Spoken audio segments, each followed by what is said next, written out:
So, did you think that high ticket sales would be easy? Because I did. And I took over 2,000 sales calls and eventually closed over $3 million in deals, but it was a grind.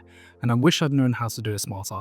So, to simplify high ticket sales for you so you can make more money, here are 18 things I learned that will help you to always close on the first call and add 100K to your monthly recurring revenue. So, there was a closer on a sales team that I was managing who had closed over $1 million in deals, was usually the top rep on the offer, but all of a sudden, his contract dropped to 5%, and it stayed there for a few weeks. But after listening to his calls, I realized that he'd lost all of his authenticity on his calls and he was relying too heavily on scripts. So I gave him a really simple piece of advice, which was just to completely forget about using scripts and just treat each prospect like a person. And after doing that, he immediately 5x'd his close rate and got back to being at the top of the leaderboard. So lesson number one is don't try to sell people, just work in their best interest. Now, when I first got into the online space, I had an agency, and if I'm being completely honest with you, I couldn't sell at all. I had 30 sales calls, I didn't close a single deal until I realized what people are actually trying to buy isn't landing pages. It isn't me tinkering around with their Facebook business manager. And it's definitely me not talking about the fact that I'm going to do tons of split testing. What they want to buy is a transformation. And once I figured that out, I went on to close over 400 deals. So lesson number two, people, is you are not selling a product, you are selling a transformation. Fixate on that, focus on that, on your high ticket sales calls, and I promise you, you will close more deals. Now, I want to rewind and go back to the start of my career again, because I always thought that when a prospect told me they weren't interested or they wanted to think about it or that they needed to speak with a partner, that it pretty much meant that they were sold. Until I realized that I had a spreadsheet full of maybes because I'd given myself an out on the call for not getting a decision there and there. So I started pushing a lot harder on the calls to figure out why it was that the prospects weren't actually taking action now. And once I did, I began closing 85+% of my deals on the first call. So lesson number three is sales is binary. And what I mean by that is unless you get a yes, unless you get payment on the call, and unless the contract has been signed, you have not closed the deal. Now, if you're anything like me, when you first get into sales, you probably think that you're supposed to sell people off of emotion. But when I started closing for Charlie Morgan and dealing with more experienced buyers, I realized that that approach just doesn't work. And I couldn't figure out why I couldn't close these people. But then I realized something that is critical to selling seasoned business owners, and that is leveraging logic is integral to the sale. So instead of just emotionally charging the conversations with prospects' desired outcomes and talking about lifestyle freedom, location freedom, all of that type of stuff, I started immediately looping back to logically how their desired state would come to pass. And not only did I start closing experienced buyers as easily as newbies, but I also started collecting way more cash on the calls and also getting more PIFs because the prospects were fully bought it. So lesson number four is that emotion drives action, but logic justifies it. You can't have just one or just the other. You're not going to be able to get to where you want to be. So make sure you're using a combination of the two. So another thing that I struggled with in the early stages of my career was that I feared getting objections because they would stress me out. But it wasn't until the stress of not closing and wasting time became more painful that I started hunting down objections the moment the call began. And as a result of doing that, I actually got less objections later on in the call. But even when I did get objections, they were easier to overcome, and 2 call closes eventually became 1 call closes. So lesson number 5 is don't fear objections. If you're going to fear anything, fear the unknown objection, because that is the thing that's going to stop you from closing as many deals as you'd like. Okay, so this next one I think is really going to surprise you, because when I was younger, I wasn't persuasive, I wasn't influential, and I definitely didn't have the gift of the gab. And it was all because I thought that to change someone's perspective, I should just keep pushing until that person eventually buckled and agreed with me, right? But obviously, I realized they were just doing that to make me shut up. So I switched my approach and stopped talking so much and started to listen more, which obviously gave me more information, it gave me more insight, and it gave me more ammo for when I was ready to make my point, allowing me to shift someone's perspective in minutes instead of hours. So lesson number 6 is you have to understand somebody's perspective in order to change it. Otherwise, it's like fighting a ghost. You're going to just make a bunch of different points that probably aren't going to land. But when you take the time to understand where someone is coming from, then it's a lot easier to get the job done. Now, the next one is really big, and it's something that a lot of people struggle with, and it's actually something I struggled with myself. And it's that I used to crave validation on my sales calls. I would keep trying to make friends with the prospects in the hope that if they loved me, they would buy, which is obviously a terrible tactic and just led to a ton of no's. So I switched my approach, and instead of focusing on trying to be liked, I tried to be respected on my calls. And immediately I saw a shift in not only my close rate, but how easy it was to lead the call, because now my prospects saw me as an authority and as an expert, and would even buy at times simply because they trusted my opinion more than their own. So lesson number 7 is it's more important to be respected than liked on your calls. You are not here to make friends. Ladies and gentlemen, you are here to change people's lives. Now, I know for a fact that this is something that you're struggling with, because when I first got started, 70% of my deals were lost at the time to think about it objection, because I couldn't get the real objection from my prospects. But instead of shying away from having those difficult conversations with them, I decided to start being radically honest on my calls. And because I was leading the charge and people could see I genuinely had their best interests at heart, suddenly my prospects started being radically honest with me. And objections easily rose to the surface, and now less than 3% of my calls end in a time to think about it objection. So lesson number 8 is be brutally honest with your prospects. Again, it feels a little bit uncomfortable, but you need to adopt the role of the big brother, the parent role. You're keeping their best interests at heart. So in the past, my line of questioning could last for 40 minutes, it could last for 50 minutes. Prospects would jump in and talk in the middle of my pitch. They would try and talk over me, join the objection handling phase. My calls, long story short, had no structure and I couldn't close. So I started controlling every aspect of the call. Even if a single word caught my attention, I put the rest of the conversation on hold to loop back to it.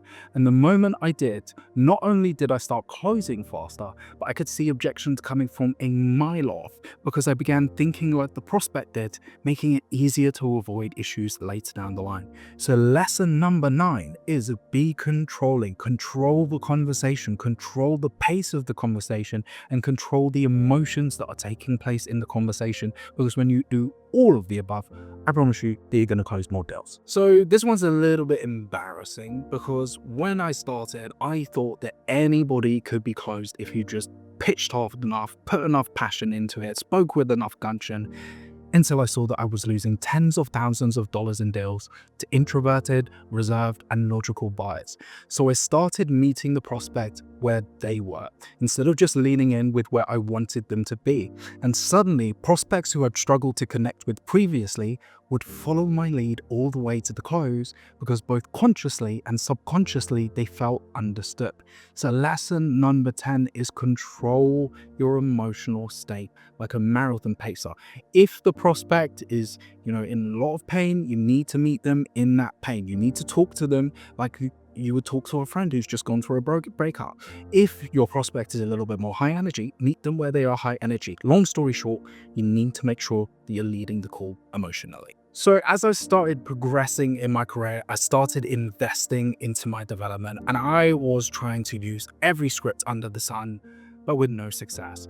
They didn't land, my close rate dropped, and I couldn't make sense of it because everyone else around me was absolutely crushing it. So it wasn't until I started listening to their calls that I noticed there was a massive, massive difference, and it was their delivery was completely different from my own.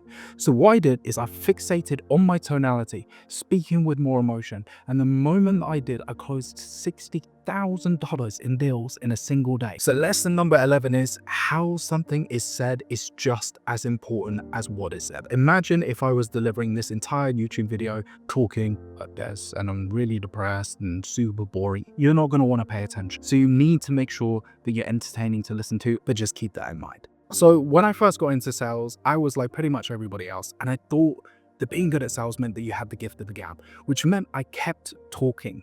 But mainly I kept talking because I was uncomfortable with silence, which meant I lost momentum, I would create objections, I would talk past the close. But once I realized this, I made it my sole focus, not only to be more concise, but to hold silence longer than I needed to. And what shocked me was all of a sudden, my prospects started feeling the same pressure I used to feel and started making the same mistakes I used to make. And they'd start talking more, causing them to accidentally reveal the real objections, which obviously cut down my call times and increased my close rates. So lesson number 12 is that silence is powerful. Now, when I first started seeing some success in sales, and admittedly, I became a little bit too money hungry for my own good, I noticed I'd start getting increasingly more frustrated with prospects when they would take too long to buy or would hit me with smokescreen after smokescreen on my calls. And funnily enough, this frustration ended up costing me more deals. But that's when I realized I was being selfish and focusing more on my own needs than the prospects. And as soon as I started giving people the space to process their emotions properly, I get massive buy-in on the calls, and clients would go on to absolutely crush it because they were fully committed. And so lesson number 13 is the client's needs always come first. So when I first started coaching, I had a client who had done a ton of sales training, had memorized loads of scripts, and yet somehow they still couldn't close, which honestly just didn't make any sense to me, because when I look back on my first month closing for Charlie, when I had 0 scripts, I was closing at 30%.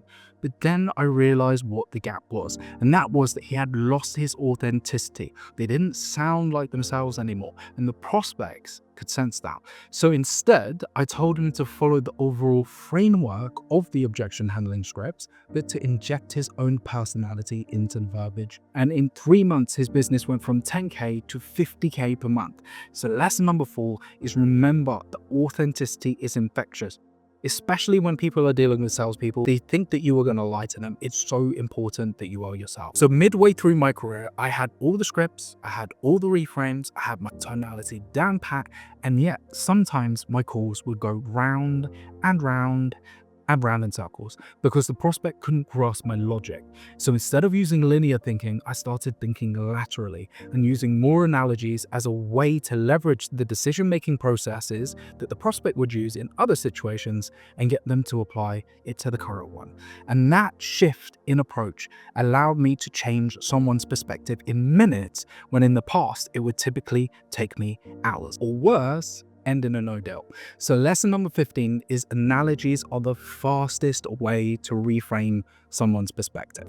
So to level with you, when I was growing up, I didn't grow up rich. And to be honest with you, at certain points of time in my life, even $100 seemed like a lot of money to me. So when I started closing and selling for Easy Grow, to try and pitch people a 10K product felt incredibly uncomfortable, if I'm being completely honest, and stating the price was also very uncomfortable because I felt like it was a lot of money. And that anxiety I felt made the prospects anxious about buying. And as soon as I shifted my perspective, not only did it make my price pitch buttery smooth, making prospects more comfortable with the amount that they were going to put down, but it actually made me feel like we were genuinely charging too little, which obviously helped me to collect more cash. It obviously helped me to close more deals. So lesson number 16 is you are not charging too much, because price is relative to value, which means if anything, ladies and gentlemen, you are probably charging too little.